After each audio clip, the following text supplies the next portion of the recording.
भगवान शिव की या इस शिव नाम की उत्पत्ति कहाँ से सुनाई देती है, दिखाई देती है? उत्पत्ति की तो बहुत कहानियाँ हैं, जितने पुराण हैं उतने आपको अलग-अलग वर्जन्स मिलेंगे। तो जो महागाथा में जो कहानी आपको मिलेगी उसमें ये था कि जब सृष्टि का आरंभ हुआ, तो पहले तो विष्णु आए, विष्णु की नाभि से जो कमल निकला, वहाँ से ब्रह्मा की उत्पत्ति हुई। और जब ब्रह्मा जी ने सबसे पहले मानस पुत्र बनाए, जो 4 पुत्र उनके मानस से निकले, उनके मन से निकले, जब ब्रह्मा ने उनको कहा कि आप मेरी सहायता करें क्रिएशन के लिए, उन्होंने मना कर दिया। उन्होंने कहा कि हम स्पिरिचुअल पाथ ज़्यादा पसंद करेंगे, नॉट द फिजिकल पाथ। हुँ। तो जब वो चले गए तो ब्रह्मा को बहुत क्रोध आया।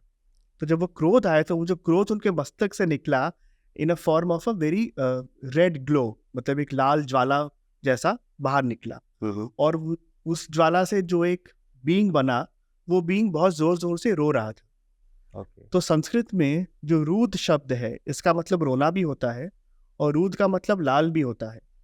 तो क्योंकि उनके सामने जो ये जो बीइंग था, ये लाल भी था, रो भी रहा था, तो ब्रह्मा ने उसका नाम रखा रुद्र। यहाँ से रुद्र नाम पड़ा शिव जी का। हुँ। तो शिव जी का एक जो वर्जन कहानी ये है कि ब्रह्मा के मस्तक से उनकी उत्पत्ति हुई और वहाँ से फिर वो शिव जी बने। ओके।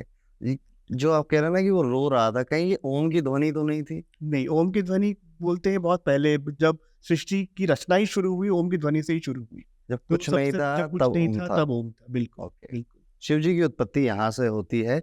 मैंने कई अलग-अलग वेरिएशन भी बिल्कुल, सुने बहुत हैं अलग-अलग और कहानियाँ मिलती हैं। पुराणों में क्या ऐसा होता है, पॉसिबल है कि एक ही चीज़ के अलग-अलग बिल्कुल, बिल्कुल, कथाएँ हैं? बिल्कुल वही। क्योंकि ओके। अलग-अलग पुराण हैं, उनके अलग-अलग डिविजन्स हैं। हाँ, हाँ। कुछ पुराण जो हैं वो विष्णु वैष्णव सेंट्रिक हैं। हुँ। जैसे आपका जैसे हो गया आपका कूर्म पुराण, हुँ। मत्स्य पुराण, हुँ, हुँ। भागवत पुराण, ये विष्णु जी के समर्पित हैं।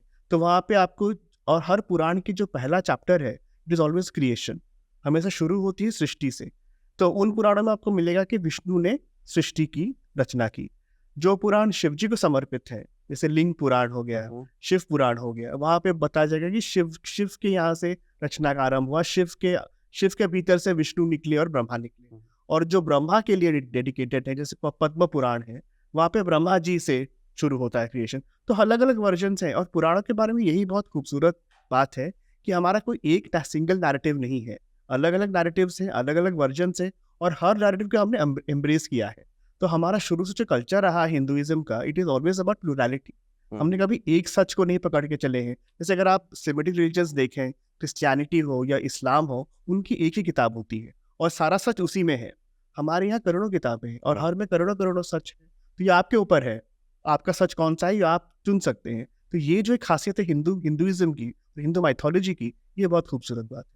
जैसे आपने शिव जी की बात करी तो उसमें लिंग शब्द जी, आया, जी, ठीक जी। है? बड़ी कंट्रोवर्सी होती है, कोई कहता है ये है, कोई कहता है जी, वो है। जी, जी। ओके, वैसे हमने इस पर एक एपिसोड बनाया है दीपाली जी के साथ, जो अच्छा। कि एक स्पिरिचुअल लीडर हैं ओके, गुजरात से। ओके। उन्होंने इसको बहुत खूबसूरती से एक्सप्लेन किया है। हुँ, हुँ, हुँ। और लेकिन इसकी एक कथा मैंने भी सुनी है, उसमें ये कहा जाता है कि विष्णु और ब्रह्मा जी में रेस लगी थी कि कौन बेहतर, हाँ, हाँ, ठीक है? हाँ, हाँ, कौन बड़ा। हाँ, हाँ। तो उन्होंने लिंग स्वरूप रखा था जो कि अनंत तक था, ना जी, ऊपर जी, था जी। से कोई अंत था, ना बिल्कुल, नीचे से कोई बिल्कुल, बिल्कुल, अंत बिल्कुल। था। हाँ, तो एक कथा यहाँ से भी जुड़ी जाती है। हाँ। एक कथा मैंने भगवान शिव को लेकर ये भी सुनी है कि भगवान शिव पहले गुरु थे इस पूरे यूनिवर्स के, अच्छा। जिन्होंने इस यूनिवर्स का ज्ञान, ब्रह्मांड का ज्ञान सप्त ऋषियों को सबसे पहली बार दिया, अच्छा, ठीक है? अच्छा, अच्छा, और अच्छा। इसीलिए उन्हें आदि गुरु कहा जाता है, ठीक ओह! है? अच्छा। आदि गुरु मतलब जो सबसे सबसे पहला पहला था, गुरु, ठीक बिल्कुल, है? तो बिल्कुल। इसीलिए उनको आदि गुरु भी कहा अच्छा, अच्छा, जाता है। अच्छा, अच्छा। उन्होंने योग की भी भाषा दी तो उन्हें आदि योगी भी कहा जाता है, बिल्कुल, बिल्कुल, ठीक बिल्कुल। है? हाँ, तो अच्छा। अब योग मतलब वो नहीं कि बस शीर्षासन जी, वगैरह, जी, जी, योग जी, जी, मतलब हाँ। जो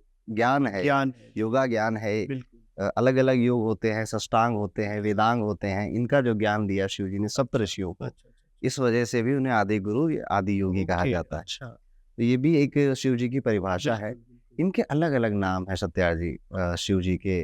और ये थोड़े से ऐसे भगवान हैं जो सबके हैं। बिल्कुल, ये असुरों के भी हैं, देवताओं के भी हैं, बिल्कुल, विष्णु जी भी इनसे हेल्प लेने जाते हैं, इंद्र भी हेल्प लेने जाते हैं, बिल्कुल, बिल्कुल। राक्षस भी हेल्प लेने जाते हैं, रावण भी हेल्प लेने जाता है हाँ, और मनुष्यों के भी हैं, भूतों के भी हैं, प्रेतों बिल्कुल, के भी हैं, बिल्कुल। ठीक है?